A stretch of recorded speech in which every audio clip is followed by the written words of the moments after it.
So good evening, ladies and gentlemen. My name is Dindri Mietwa, but you may mostly know me as Evelyn. Today I'm going to talk about something that I believe a lot of us relate to, which is also a complex challenge in our life called a burnout. It's that feeling when school becomes overwhelming and no matter how hard we try, we just can't seem to keep up. You might have been an overachiever once, but now you're struggling to even be average. Sounds familiar?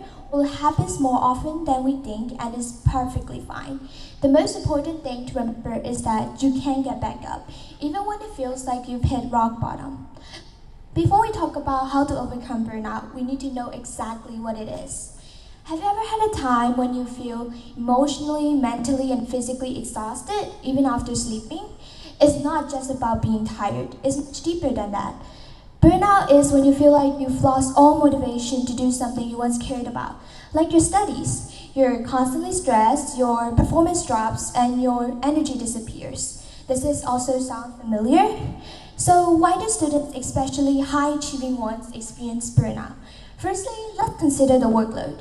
Many of us juggle multiple assignments, exams, extracurricular activities, and sometimes even part-time jobs. And all of this can create intense pressure. So, why do students consider this as burnout? So, they may feel the need to always perform at their peak, even when it feels like they've been at their lowest. So, think about it.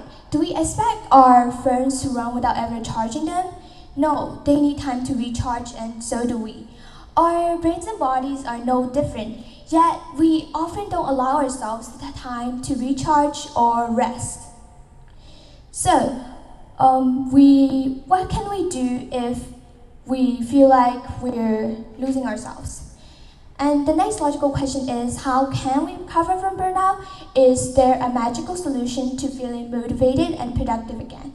Unfortunately, there's no quick fix, but I can definitely share you strategies that can help you along the way. So, firstly, let's talk about taking breaks.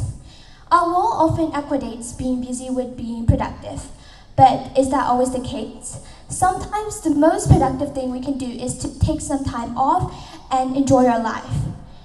Have you ever had that feeling when you took a day off, spending time with friends, or just simply doing something fun? It's important to give yourself rest. It's not just important for yourself, but it's also successful for your long-term journey. And the next logical answer is time management. Do you ever feel like there just aren't enough hours in the day to get everything done? Well, maybe the problem isn't just about the amount of time, but how we use it. Time management isn't just about squeezing as much text as we can in a day, but to prioritize on what truly matters. Can we learn to distinguish between what's urgent and what's important? And so to all of you who are feeling burnt out, please remember that it's okay to feel this way. It certainly doesn't mean you failed and you won't be stuck in this journey. And more importantly, please don't give up. You're capable of so much more than you realize, and you'll get back to where you want to be even if it takes time. Thank you for your attention. Until next time.